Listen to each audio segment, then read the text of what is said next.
بسم اللہ الرحمن الرحیم الحمد للہ وکفا وسلام علی عبادہ الذین اصطفا اما بعد فقد قال الامام الحسن العسکری علیہ الصلاۃ والسلام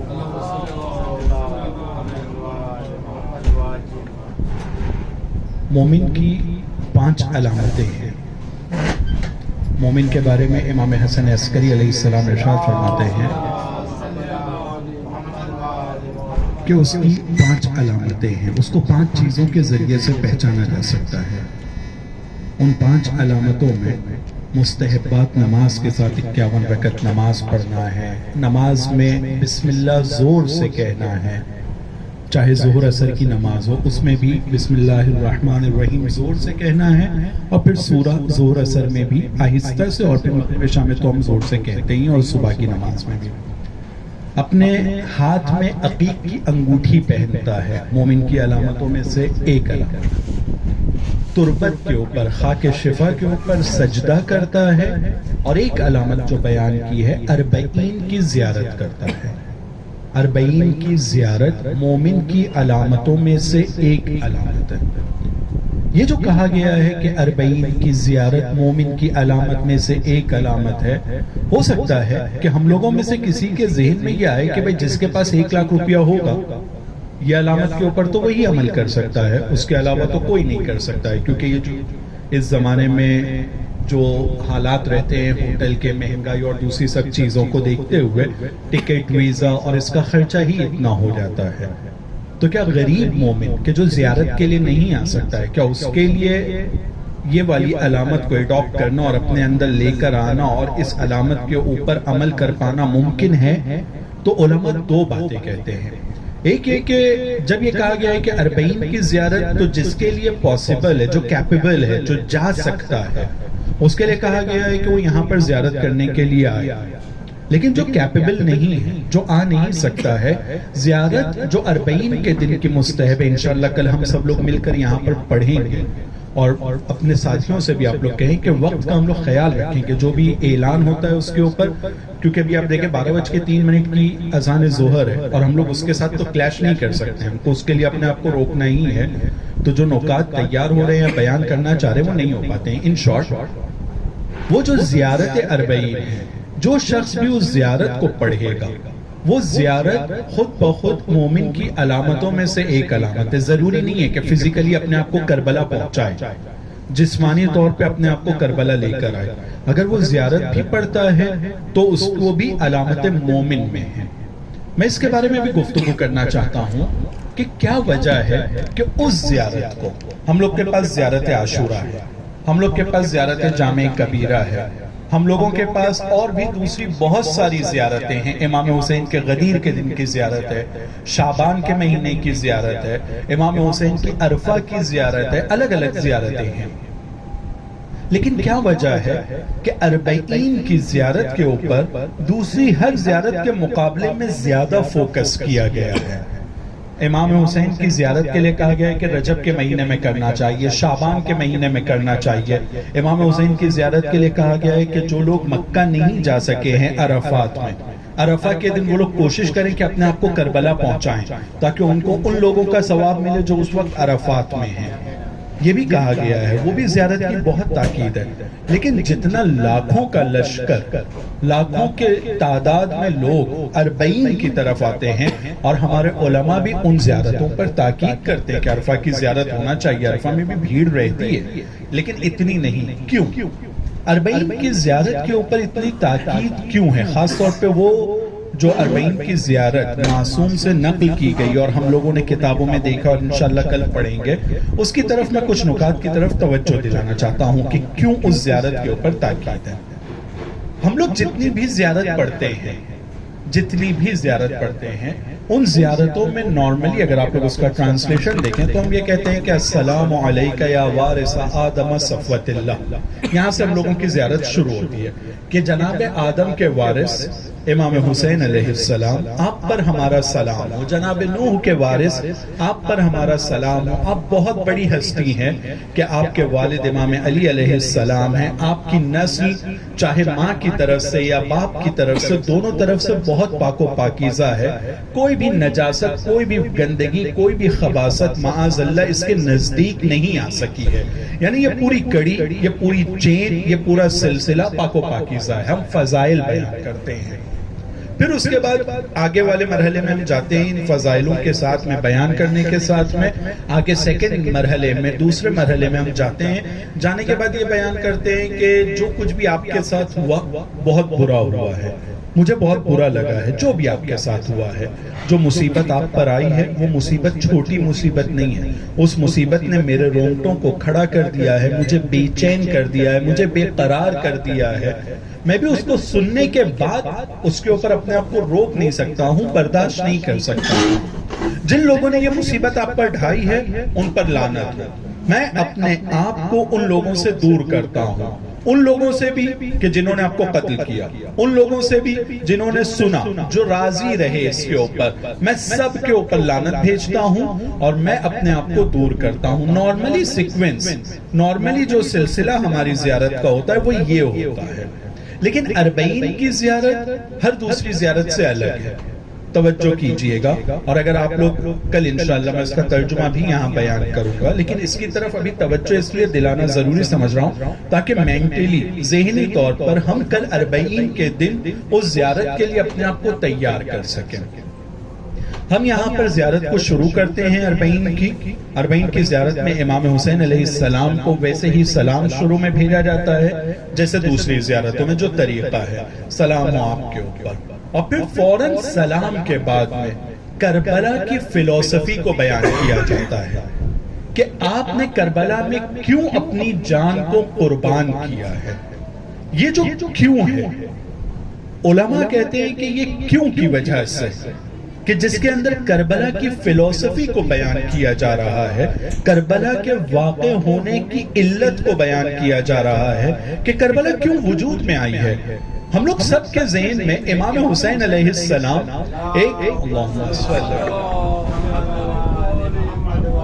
ایک ایسی ذات کی صورت میں ہے کہ جو ہم لوگوں کے لیے آئیڈیل ہے.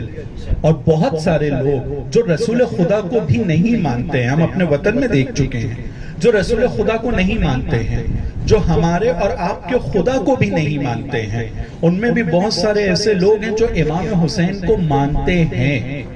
یعنی امام حسین علیہ السلام نے ایک الگ ٹائپ کا، ایک الگ طریقے کا اسٹینڈرڈ اپنی طرف کھینچنے کے لیے لوگوں کو قائم کیا. اور وہ انسانیت ہے، وہ ان کے ضمیر، وجدان اور ان کے جو دل کی آواز ہے، لوگوں کی فطرت کی آواز ہے، نیچر کی آواز ہے. امام حسین علیہ السلام نے اس کو اس طرح سے بنایا اور اس کے اوپر ایسے عمل کیا ہے کہ اگر کوئی مسلمان نہیں بھی ہے اور اس نے امام حسین کے بارے میں سنا ہے تو وہ امام حسین علیہ السلام کو ماننے میں فخر محسوس کرتا ہے. آپ لوگوں کے ساتھ بھی اس طرح کے واقعات ہوئے ہوں گے، میرے ساتھ ہوا ہے، لہٰذا میں ایک واقعے کو سنانا چاہوں گا. ایک بندہ تھا، بمبئی سے دلی ایک مرتبہ ٹرین میں جانا ہو رہا تھا، تو محرم کا زمانہ تھا، محرم و سفر میں سے کوئی مہینہ تھا. میں کالے کپڑوں میں تھا. اس بندے سے ایک گفتگو شروع ہوتی ہے. آج کل کے حالات کے حساب سے پتہ ہے کہ جب یہ گفتگو شروع ہوتی ہے تو مسلمانوں کے بارے میں کس طرح کی وہ لوگ بات کرتے ہیں. جین تھا وہ بندہ، یعنی ہندوؤں میں بھی جین والا. یہ الگ بات ہے کہ ہندو میں جین آتے ہیں نہیں آتے ہیں، وہ سناتن ہے اور سناتن ہندو، یہ سب ایک یہ بھی میں کہہ دوں یہاں پر کہ ہم لوگ جس ملک سے تعلق رکھتے ہیں وہاں کی میجورٹی کے بارے میں ہم لوگوں کا کوئی ریسرچ نہیں ہے، ہمیں پتہ ہی نہیں ہے یہ ہندو یعنی کیا، اور یہ آج کل جو سناتن والا مسئلہ چل رہا ہے یعنی کیا، اور ہندو سناتن ایک چیز ہے، الگ الگ چیز ہے. سناتن کیا ہوتا ہے، ہندو کیا ہوتا ہے، جین اس میں کیا ہوتے ہیں، ویر مہاویر، اور یہ سب ہم لوگ سنتے تو بہت ہیں لیکن ہم لوگوں کو اس کے بارے میں کچھ پتا نہیں ہے. یہ بہت افسوس کی بات ہے. اور شاید ہم لوگوں کی یہ جو حالت ہمارے ملک میں ہو رہی ہے اس کی سب سے بڑی وجہ ایک یہی ہے کہ ہم لوگ ایک ایسے کیئرلیس ٹائپ کہ جہاں پر ہم رہتے ہیں ہمیں اس کے بارے میں بھی بہت چنتا نہیں ہے، بہت فکر نہیں ہے، چونکہ ہم لوگ اپنے آپ کو ہم لوگوں نے کیئرلیسنس والا بنا دیا ہے کہ کوئی فرق نہیں پڑتا ہے جو بھی ہے جیسا بھی ہے. ہم لوگوں کو پڑھ لکھ کر اور سوچ سمجھ کر یہ معلوم کر کے فائدہ کیا ہونے والا ہے، لہٰذا ہم لوگ اس کی طرف توجہ نہیں دیتے. اینی وے یہ جو بندہ تھا اس سے بات شروع ہوتی ہے اور بات شروع ہونے کے بعد میں الگ الگ ٹاپک کے اوپر بات ہوتی ہے, ہم لوگ دونوں میں اختلاف نظر ہوتا ہے, ہم لوگ کی اوپینین ایک دوسرے سے 180 ڈگری الگ تھی, نہ وہ میری بات مان رہا تھا, نہ میں اپنی بات اس کو منوا پا رہا تھا, ایسے اختلاف ہوتا رہا, چلتا رہا. آخر میں کہتے ہیں کالا کپڑا کیوں پہنے ہو بھائی تو میں نے کہا کہ وہ اصل میں ہمارے امام حسین علیہ السلام ان کی شہادت ہوئی ہے, اس کو میں نے تھوڑا بہت بتایا.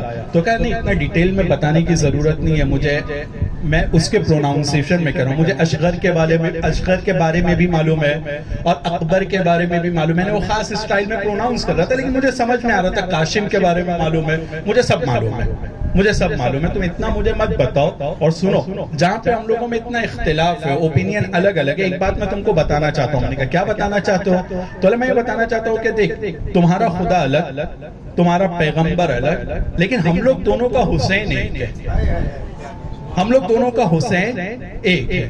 چل کم سے کم ایک بات تو مل گئی, وہ تو تکار سے بات کر رہا تھا, چل کم سے کم ایک بات تو مل گئی جو ہم لوگوں میں کامن ہے, اور وہ حسین ہے. یقین کیجئے کہ ٹرین میں بیٹھنے کے تھوڑی دیر کے بعد کا یہ واقعہ ہے, وہ جاتے ہی بہت ایگریسیولی اس نے اس بات کو شروع کیا, اس کو یہ محسوس ہو گیا یہ ایک مسلمان ہے.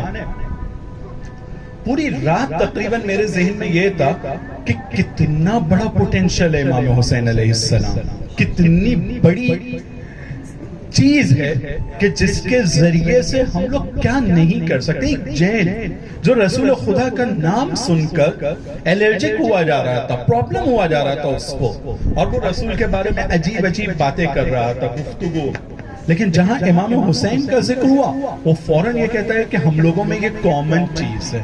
یعنی امام حسین علیہ السلام اتنی بڑی ذات ہے. اب جب ہم اس زیارت کی طرف توجہ کرتے ہیں تو اس زیارت میں ہم یہ دیکھتے ہیں کہ کیا فلسفہ بیان کیا گیا ہے. امام حسین علیہ السلام کی زیارت شروع کرنے کے بعد میں امام حسین علیہ السلام پر پہلے سلام بھیجا جاتا ہے جو ولی اللہ کے عنوان سے شروع ہوتا ہے. آپ کو مصیبتوں میں گھیرا گیا ہے, آپ کو رلا رلا کر مارا گیا ہے, آپ کے ساتھ بہت مشکل پیش کی گئی ہے, اور آپ کو بہت مصیبتوں میں گھیرا گیا ہے. ان تمام چیزوں کو بیان کرنے کے بعد میں تقریباً دوسرے مرحلے میں یہ جو زیارت کا دوسرا مرحلہ ہے, جو لوگ ابھی نئے آئے ہیں ان کے لیے میں ذکر کرنا چاہوں گا کہ 40 کی زیارت دوسری سب زیارتوں سے الگ ہے.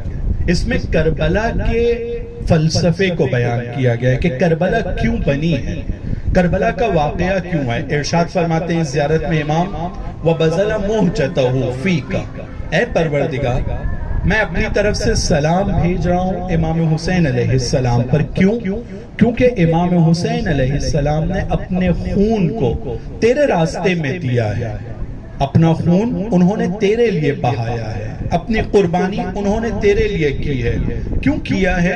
لِيَسْتَنْقِذَ عِبَادَكَ مِنَ الْجِهَالَةِ. بہت توجہ کیجئے گا, کیوں امام حسین علیہ السلام نے یہ قربانی پیش کی ہے؟ زیارت 40 میں کہا جا رہا ہے کہ تیرے بندوں کو جہالت سے نکالنے کے لیے یہ قربانی امام نے کیوں دی ہے؟ جہالت سے نکالنے کے لیے.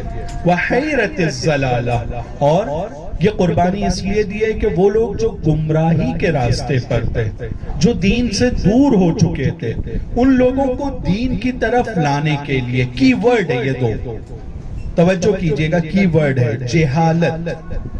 جہالت سے نکالنے کے لیے امام نے اپنی قربانی کو پیش کیا ہے. کس سے نکالنے کے لیے؟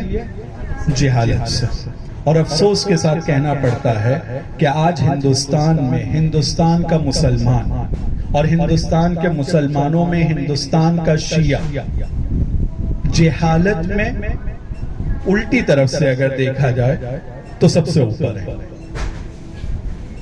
واقعاً ایسا ہے, یہ میں اپنی طرف سے نہیں کہہ رہا ہوں.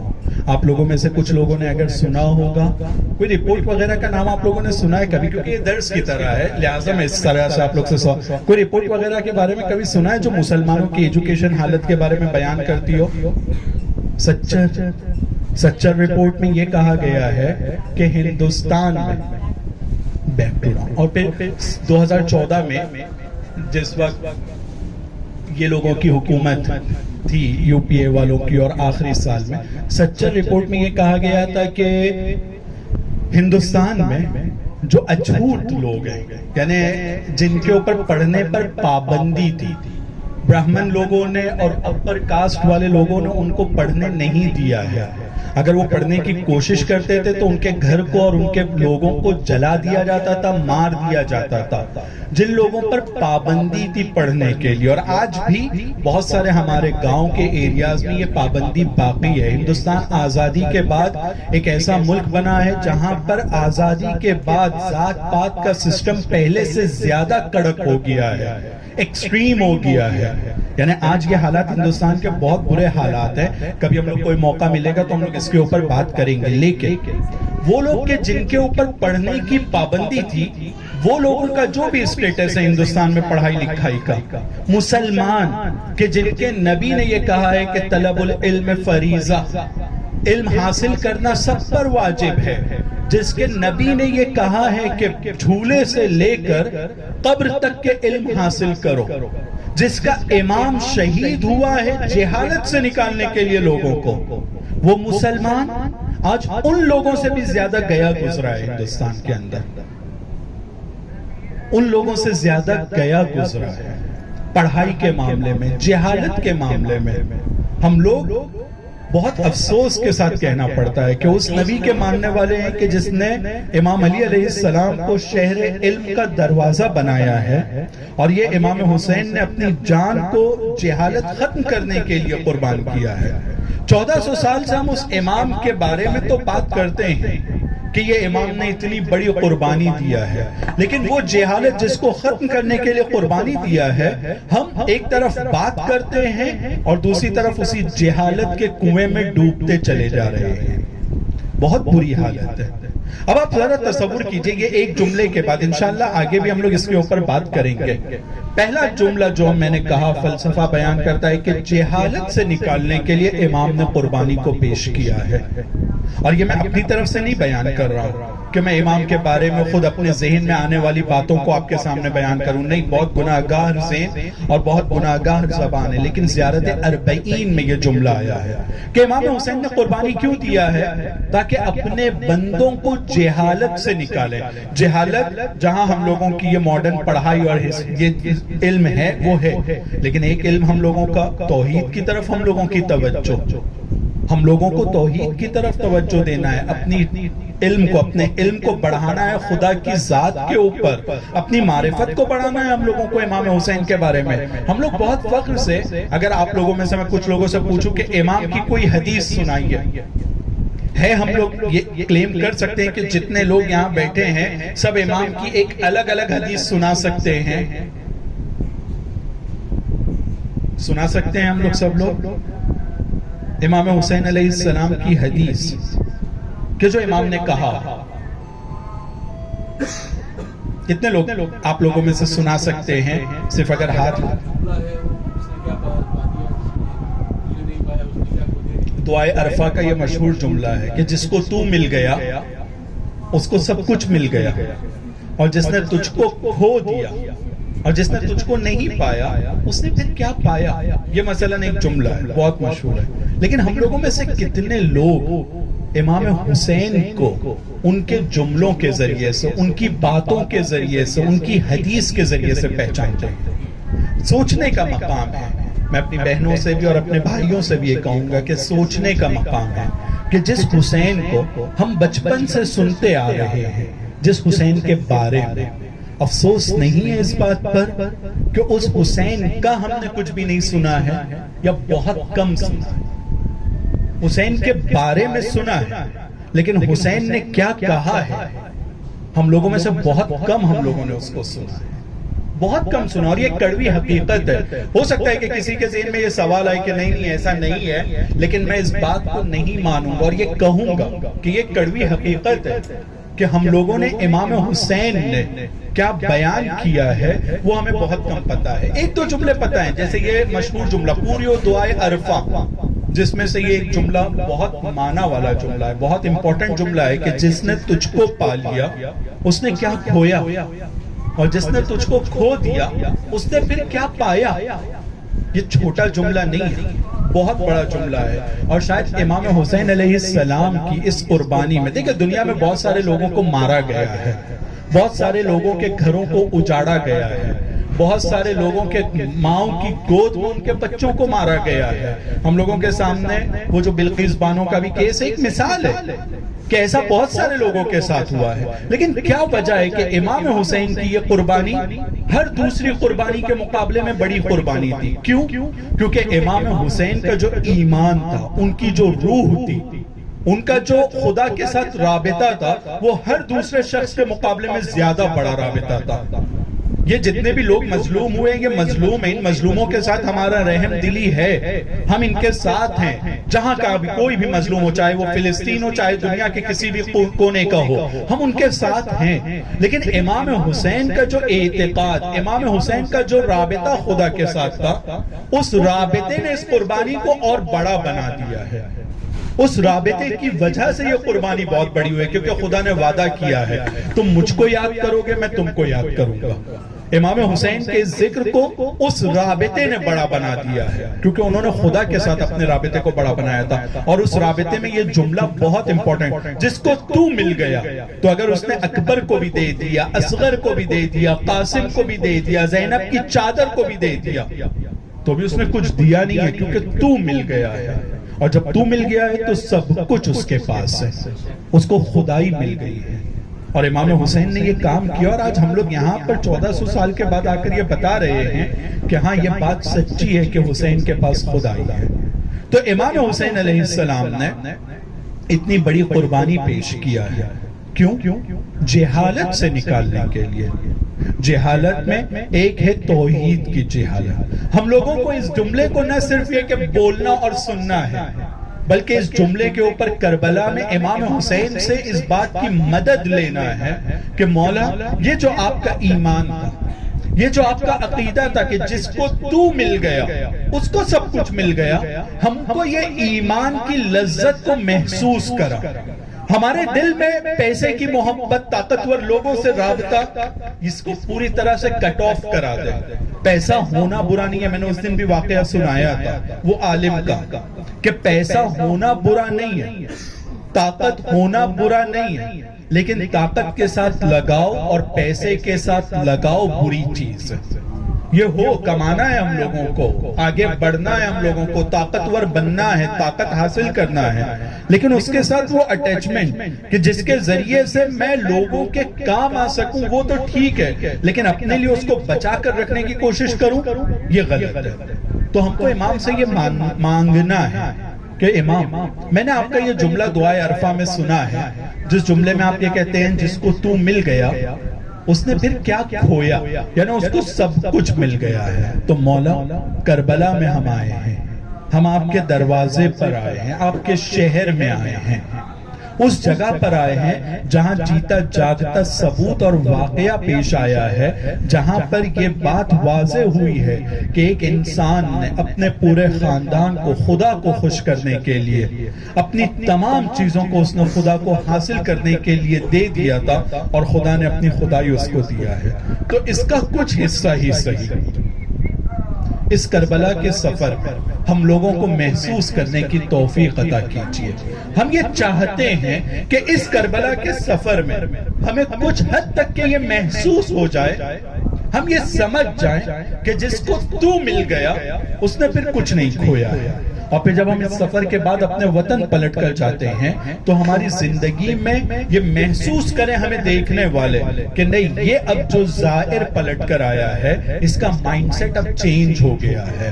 یہ کمانے کی کوشش تو کرتا ہے لیکن ہر طریقے سے نہیں، حلال طریقے سے۔ یہ اب اگر پڑھنے کے لیے جاتا ہے، جاب پر جاتا ہے، تو اس کا بیہیویئر بدل گیا ہے۔ اب ٹائم پاس نہیں کرتا ہے، صرف وقت نہیں گزارتا ہے، بلکہ کوشش کرتا ہے کہ اپنی ڈیوٹیز کو انجام دے سکے۔ اس کے بیہیویئر میں تبدیلی آ گئی ہے۔ کیوں؟ کیونکہ اگر باس نہیں دیکھ رہا ہے، ٹیچر نہیں بھی دیکھ رہا ہے، تو دیکھنے والا دیکھ رہا ہے۔ اب اس کا بیہیویئر بدل گیا ہے۔ اب یہ اپنی ممی کے لیے، اپنے ٹیچر کے لیے، اپنے باس کے لیے کام نہیں کرتا ہے، اپنی ڈیوٹیز کو انجام دیتا ہے وہ خدا کے لیے۔ کسی کو دھوکہ نہیں دے سکتا ہے وہ. اگر ہم کو یہ ایمان ہو جائے کہ جس کو وہ مل گیا اس نے پھر کچھ نہیں کھویا ہے, تو یہ کربلا کی ایک بہت بڑی سوغات ہوگی, کربلا کا ایک بہت بڑا گفٹ ہوگا, ایک بہت بڑا انعام ہوگا جو ہم کو ملے گا. اور انشاءاللہ ہم کو اس انعام کی طرف یہاں پر اپنی بات کو روکتا ہوں. کل انشاءاللہ ہم لوگ زیارت اربعین پڑھیں گے. اگر وقت پر شروع ہوگی تو اس کے ترجمے کے ساتھ بیان ہوگی, اور اگر دیر سے شروع ہوگی اذان کے ساتھ نزدیک ہو جائے گی تو جہاں میں اپنے لیے اپنی ذمہ داری سمجھتا ہوں کہ اس کے ترجمے کو بیان کروں, افسوس کروں گا کہ وہ بیان نہیں ہوا. یقیناً ہم میں سے کچھ لوگوں کو بھی افسوس ہوگا کہ کاش ترجمے کے ساتھ زیارت ہوتی تو بہتر ہوتا. تو آپ سب سے یہ گزارش ہے کہ کل 10 بجے کا شاید علی بھائی گروپ کے اوپر اعلان کریں گے, علی بھائی یا اکبر بھائی دو میں سے کوئی ایک اعلان کرے گا. جو بھی وہ ٹائم اعلان کرتے ہیں پلیز سب لوگ ٹائم پر آئیں, تاکہ ہم لوگ زیادہ سے زیادہ امام حسین کے بارے میں معصومین اور اماموں کی زبان سے جو جاری ہوا ہے ہم اس کے بارے میں گفتگو کر سکیں. اور ابھی ایک دعا کے ساتھ اپنی بات کو تمام کرتے ہیں, کیونکہ اذان میں تقریباً 3-4 منٹ ہی بچے ہیں. دعا یہ ہے کہ اے امام حسین علیہ السلام, ہم آپ کے دربار میں آپ کے شہر میں آئے ہیں اور آپ کو خدا کو حاصل کرنے کا وسیلہ بنانا چاہتے ہیں. تو یہ جو آپ کا جملہ ہے جس کو تو مل گیا اس نے پھر کچھ نہیں کھویا ہے, اس جملے کو سمجھنے اور اس جملے پر ہمیں اپنی زندگی میں عمل کرنے کی توفیق عنایت کیجیے گا. ایک صلوات پڑھیں محمد وآلہ. آپ لوگوں کے ذہن میں کوئی سوال, کوئی بات جو میں واضح نہیں کر سکا ہوں, یا کوئی کنفیوژن جو میری طرف سے رہ گیا ہو, تو آپ دریافت کر سکتے ہیں.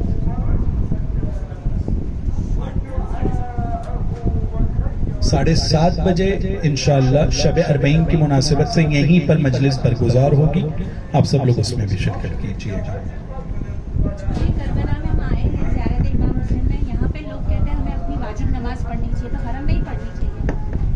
یہ ایک بہت اچھا سوال ہے کہ جب ہم کربلا میں آئے ہیں تو ہم لوگوں کو اپنی نماز کہاں پڑھنا چاہتے ہیں.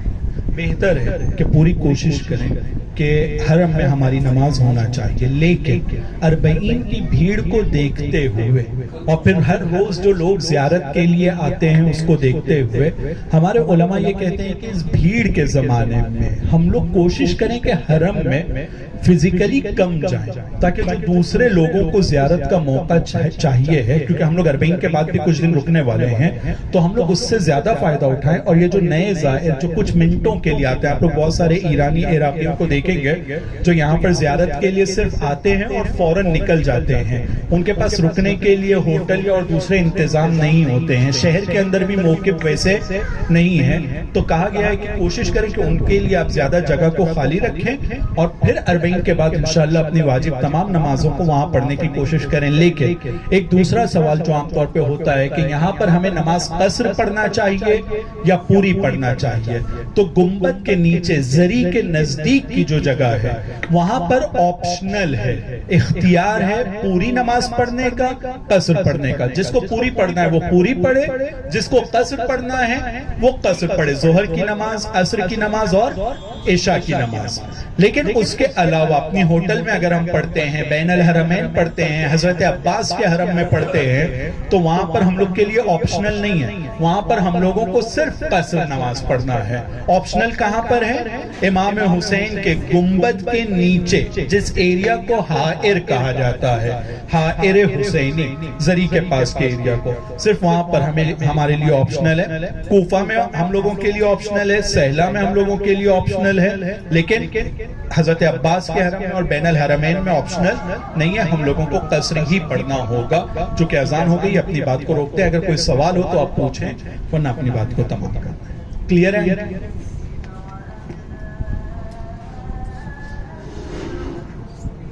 ایک سوال پڑھیں محمد اور اگر آپ لوگوں میں سے کوئی حرم پھر بھی جانا چاہتا ہے تو جانے کے لیے نکل جائیں. اذان ہو گئی, اگر نہیں جا رہے ہیں تو ہم لوگ یہاں نماز جماعت کوشش کریں گے کہ برگزار ہو جائے. اور یہ جماعت کی نماز صرف اربعین تک کے ہے. اربعین کے بعد ہم سب لوگ مل کر کوشش کریں گے کہ حرم میں ہی پڑھیں, صرف بھیڑ کی وجہ سے.